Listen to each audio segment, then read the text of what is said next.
Kawhi Leonard, bye-bye na sa Olympics. Kawhi out, Derek White in. Kawhi Leonard has decided to withdraw from the upcoming Paris Olympics for some reason, and then decided that Derek White, from the point guard from the Boston Celtics, will be his replacement. What was Kawhi's motivation upon this decision? Bakit siya biglang nag-withdraw sa Paris Olympics? Yun ang papag-usapan natin for today's video, so make sure to stay tuned and abangan. As per Team USA, they announced that Kawhi Leonard will not play in the Paris Olympics.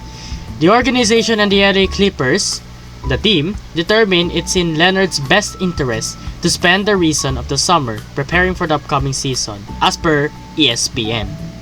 Regarding to this, Boston Celtics point guard Derek White will be his replacement for the upcoming Paris Olympics. Last season, while playing for the Clippers, Kawhi averaged 23.7 points per game, 0.9 rebounds per game, 1.6 steals per game, 3.6 assists per game, 6.1 rebounds per game, shooting almost 89% from the free throw line, shooting almost 42% from the 3, 53% from the field goals, and averaging 34 minutes per game while playing 68 games.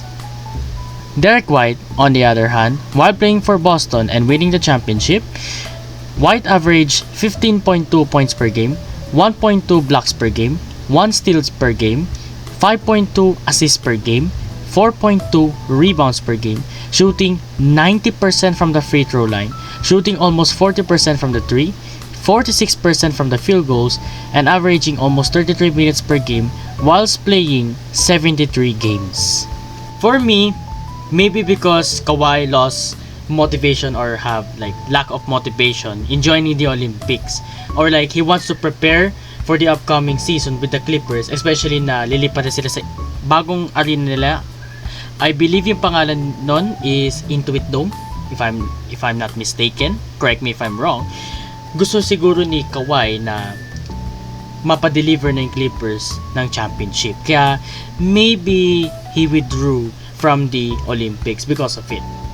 On the other hand, it will be a great opportunity for Derek White to show the world that he can play ball, especially after winning the championship with Boston, para mas makilala siya sa iba't ibang mga bansa and maging open siya na maging open na basketball player, especially competing in the Olympics. I believe ito yung first time niya na sumali sa Olympics. So medyo, di ko naman sinasabi na medyo, pero siguro deserving na rin siya na maglaro sa Olympics. Kayo, sa tingin ninyo, mas humina ba yung Team USA upon Kawhi's departure, or lumakas sila with Derek White's addition, especially he can play the point and design plays for the team, helping out Steph? Mas malalaki ba yung chance na makakapasok yung Team USA sa gold medal match and win the gold medal? Leave your comments in the comment section down below, your opinions regarding this. But that will be all for me for now. Hope you guys enjoy. Once again, thank you guys for watching, and I will see you in the next video. Peace.